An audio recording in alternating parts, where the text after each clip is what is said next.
Hi, my name is Simunza Muyangana. I'm a director of entrepreneurship at BongoHive, which is an accelerator slash incubator running out of Lusaka, Zambia. Welcome to the African Tech Roundup, Simunza. Thank you, Andile. Well, it's a pleasure to get chatting with you. It's been something we've hoped we could do sometime. Trust me, the honor's all mine. I mean, the last time we spoke or saw each other actually was at one of our African Tech Roundup live events, State of the Startup. With Musa Kalenga, yes. Absolutely. And I mean, I didn't know then that he would be such a permanent fixture with our outfit, which is awesome. Yeah. No, Musa's great people, yeah. And is one of yours. Yeah, indeed. So it's somebody we're very proud of, somebody who's very active, somebody who actually acts on his word. So he's a shining light, for example, of what entrepreneurship can be, somebody who is actually relevant to context and somebody who actually goes for what he believes in. Yeah. Go Zambia. And so off mic, we had this really soppy session of just trading compliments. And everything I said was genuine. To let you in, listeners, to what I've been telling Simunza is I've been observing the work BongoHive is doing in the Zambian market to, we use words like uplift, empower so loosely. I mean, but what you guys are doing in what's a relatively little known market, I'm really impressed to see the relevance to context that you guys approach, your dedication to best practice, world-class work that you guys put into delivering the very best for founding talent and startups that come through your doors. I just want to get under the hood of that and just understand, what you guys tap to deliver on that. Thank you very much. Actually, it's been an interesting journey getting to also just find ourselves and find how we could actually be helpful to the local community. So first and foremost, BongoHive is a community first. We first of all foremost believe, and that's where we started off. We started off with holding Solokonga, Silomesi and myself started off with just holding classes every meetups, really more than classes, every fortnight for people who had come out of technology school or technology class in college or university, but trying to skill them up to being relevant to what was actually happening, what the industry was actually requiring of them around the market, as opposed to just what they had learned in school. And in one of these conversations, in one of these meetups with about 30, 40 people in a room, Google was running a challenge around Android for Africa app challenge. And when we asked the question, how many people know what Android is? 4 people. Only 4 out of 40 people knew what Android was. And these are people who've come from technology. And that gave us a picture, a quick snapshot of like how deep would have to go down to start having conversations with people around what they can do and what they can. So our first passion was, how do we get people to understand the context that they live in and that they could provide solutions for that? So what we've evolved to now that we now do entrepreneurship over the last 2 years was the second value that we then picked up, or a value that we've always lived by, is we do what we can with what we have. And so we have to first and foremost be relevant to the context that we're in, and hope that when the entrepreneurs that we're also dealing with, the founders that we're also dealing with, are not only relevant to the market that they're in, but are relevant to solving problems that exist in other markets around us. So whether it's our great neighbors, Malawi and Zimbabwe, for example, and then start to broaden out the context from within there. We still look for ambitious founders, but then we still want them to be relevant to what's going on. And we believe that the time to then solve things like tech, we come from tech, the 3 of us come from tech. And so instead of going around shooting a gun and trying to attack tech to everything, we said, okay, great, let's pull back and understand what's actually going on. And then see where we can apply tech to make things more efficient or to make things more relevant, and then build solutions to problems that actually exist. And that way we hope that you can get the customers that you need. How wide and how deep are you guys digging in your efforts as a tech hub? All right, so BongoHive started 6 years ago, and this year we celebrated 6 years of BongoHive's existence. So from initially having fortnightly meetings that were like tech sessions in which people could learn everything from Android to Ruby on Rails, whatever it is that was in its time. We then evolved over time to trying to encourage people to build solutions. But the first challenge that we encountered was people came back to us and said, okay, great, so I've built this thing, but how do I make money? So that opened us to a new challenge, which was like, oh, great, how do we actually help people make money from these things that they do? So scratching around and trying to find out how we then evolved over 4 years. We evolved to helping people one-on-one, from helping people one-on-one to say, okay, great, why don't we start these like batch classes that people could get into, or try to seek the best people that want to actually set up businesses and go out into market and run those. So what we've done is we've now gone with a 3-layer system. The first layer being a class that we call Discover that runs every 2 months. So it's a 3-week bootcamp that helps people validate their ideas. So people walk in with an idea and say, like, great, I'd like to do an online event platform, or I want to do hair products, for example, natural hair products, and sell those to the market because there's a need for that. We need them to validate that the market actually exists before they get that started. So how do they articulate that they've got a product? How do they go out and look for this possible market or this possible set of people that might want to buy from them? But then how do they communicate that? But how do they define this? So how are they going to make money? What are the costs that they're going to have to go to that? So that's a 3-week bootcamp that helps them build out a canvas, but then also helps them go and engage the market, so they can do a mini pitch at the end of that and be able to say, this is what I want to do. This is where I think I'm going to make money. These are the people that have said, out of 100 people that I talked to, so many people said this is something that would actually work for them, and they're willing to pay so much for it. Then from there, they start the foundational bricks of actually building that business and making it come to life. And that they then apply to get into a program that we call Launch. So not everybody, but some of the ones that have got potentially viable businesses apply to get into a program called Launch. Launch is a 3-month program that then starts to put wheels on this vehicle and builds out this MVP, this famous MVP everybody keeps talking about. And so before you tell me about the rest, like who do you get typically signing up for the first program and now for Launch? Yeah, so Discover is pretty open to anybody, but what we say is, okay, great, you should have an idea that you hope is going to make money. So and you've got an idea of, okay, great, or what are you trying to go? So we initially started off with like tech. Then we opened up 2 years ago and said, okay, great, no, let's just open it up to anybody.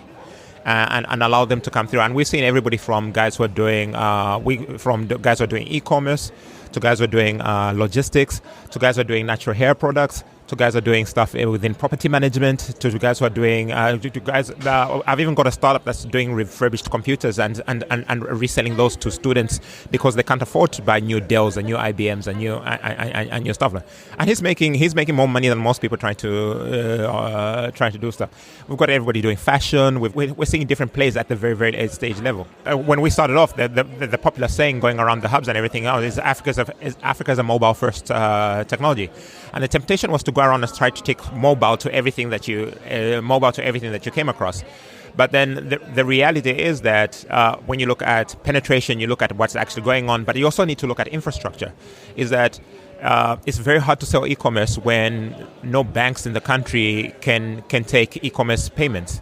So until last year, that's when one bank started taking mobile payments. So even if you built an e-commerce platform, you wouldn't be able to take money. I think there was a phrase that somebody who said to me, a customer that I had in another business I was involved in.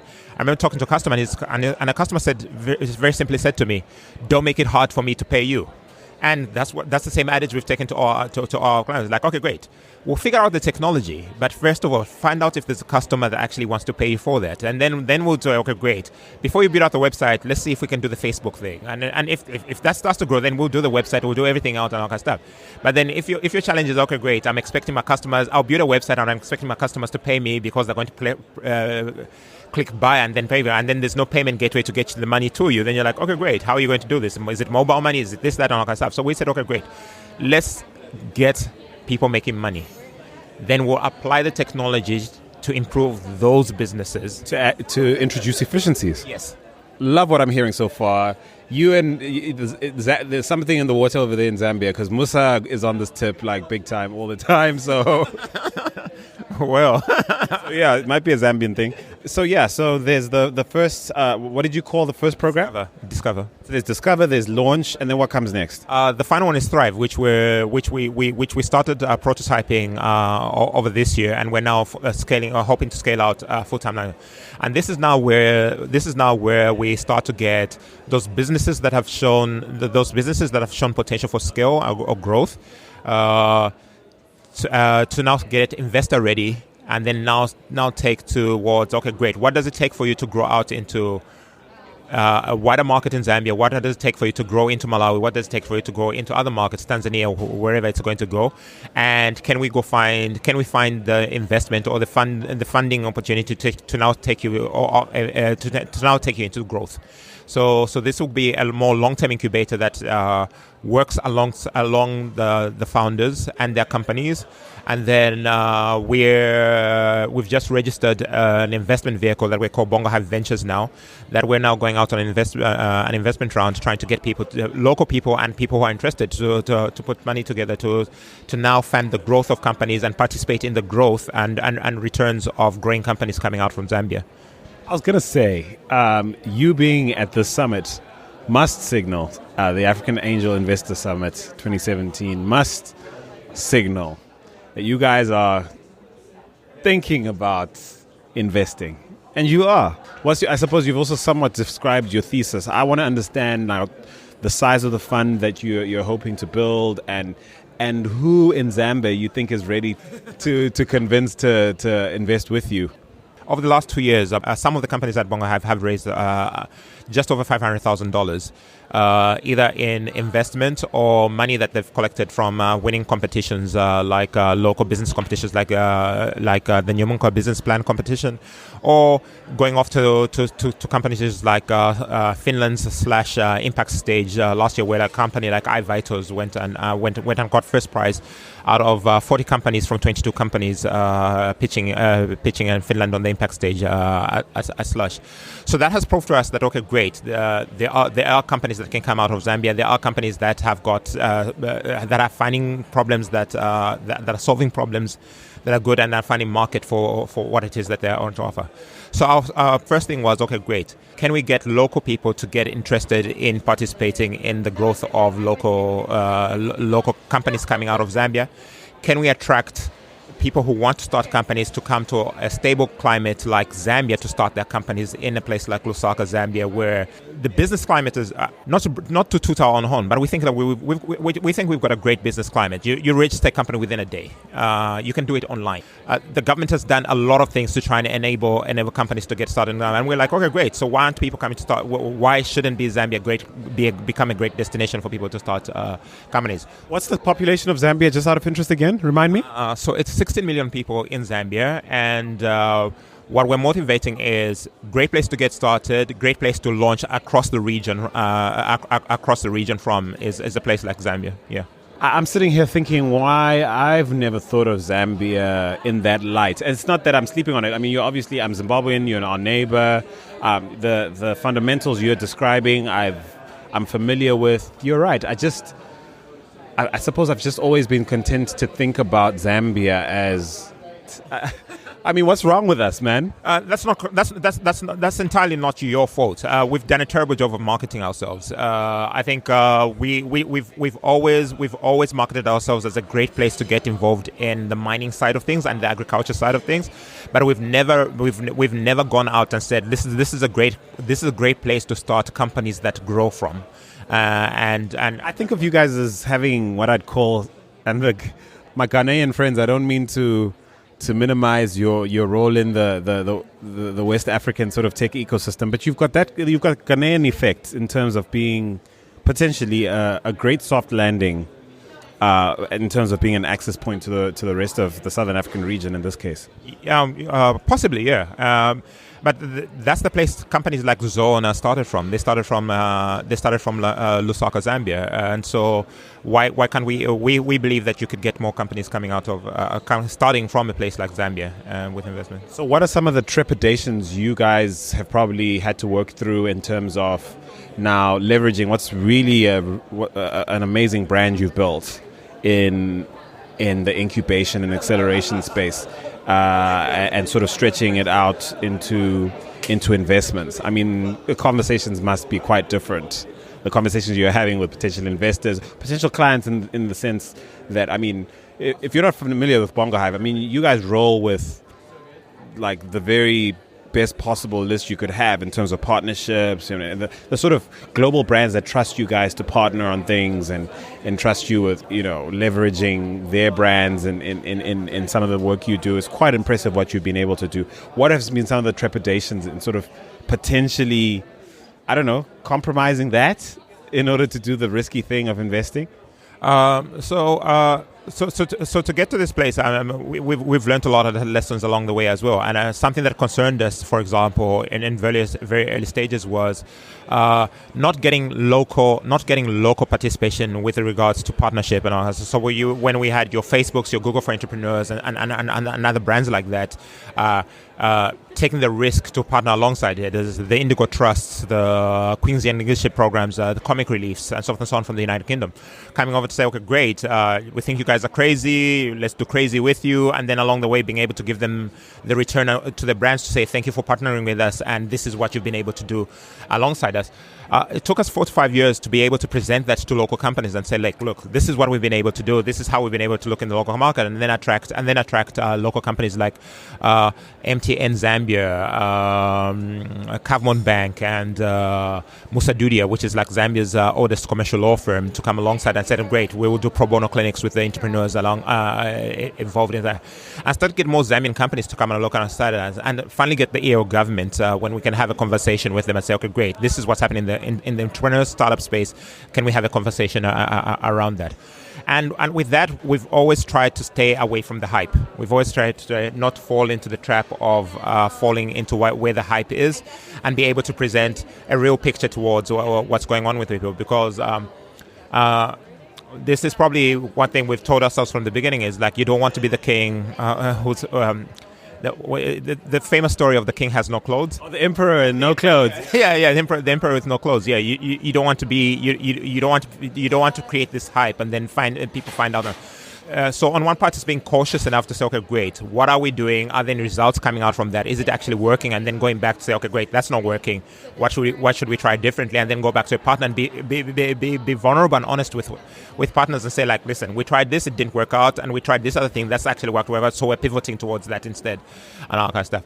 So So even when we've gone back, even now that we're getting into like the investment space, of course the question everybody asks is, okay, great, what's the rate of return we can expect?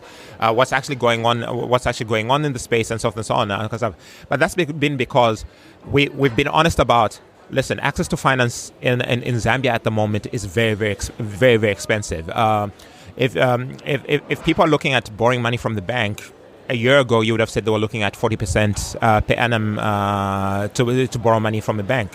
It's dropped, thankfully, but only to 26%, which is still very, very expensive for our stuff. For a stable economy, certainly, like, we're out there. Yes. And that's because we've been very, very dependent. We've been very, very dependent on things like copper. So when the copper price goes awry, then then everybody gets affected and all that stuff. So we've said, okay, great, there has to be an alternative way to this. So then it's great, okay, great. Do we motivate towards an angel investment fund? Do we motivate towards a seed fund? But then we need to have this conversation with local high net worth individuals. But then also within that, it's just also face the facts that, okay, great, even if you're starting a community of people who say, okay, great, they may have traditionally invested in real estate and stuff and other ventures like that, is that how do you have the conversation with them that says, this is what angel investing is, this is what an early seed stage fund is, this is how long it takes, these are the type of companies that you're looking at, this is how you have a look at them. So it's those conversations that we're starting to talk to partners like, okay, great, you're talking about an ecosystem that we need to educate, you're talking about an education, so it's everything from like the videos you've been in on VC4A that we're like, okay, great, hi guys, can you please watch this and all that stuff, not only for the startups but also other people that we're talking to and all that stuff. But it's always keeping in mind that we have to be honest with ourselves and keep ourselves in state of mind, like we're also learning, and be honest people. We walk into a room and we say, like, great, this is what we want to do, we haven't figured all of it out yet. We've got a great brand, we've got all these partners, this is what we've achieved, this is what we like to do, we think you might be a part of that picture, we'd like to figure out together what we'll do. And we're willing to partner with the best people to get this done. We just want to get this sorted out, and we're willing to partner. So if people are like, oh great, who's your fund manager? Like, great, we want to know what a fund manager is, what they need to do, and so on and so on, all that stuff, and we want to find a way to finance that and make sure that this actually happens. And so can we consider this the shout out to our African people, that BongoHive wants to get this done? Yes, we do want to get it done, and I'm taking all calls and conversations to make this happen. All right, Simunza of BongoHive, man. Oh, man, it's been a long time coming. I've been watching you guys from afar. I'm really impressed with what I see, and I'm so glad to finally have you on the show. Thank you so much. Shout out to Lukonga, who I see over there. We were in conference together the other day. But thank you so much for being on the show. It's an honor, Andile. I mean, like the work you're doing, like I said, shining a spotlight on what's going on, having real conversations with the players who are really, really chatting with the. Also, I mean, remember, it's the founders that are the heroes that are making this happen, and being able to walk that journey with them and watching them fly is always fulfilling, and watching you shine the spotlight on them is always something that it's in the right place. It's a labor of love. Let's keep it going.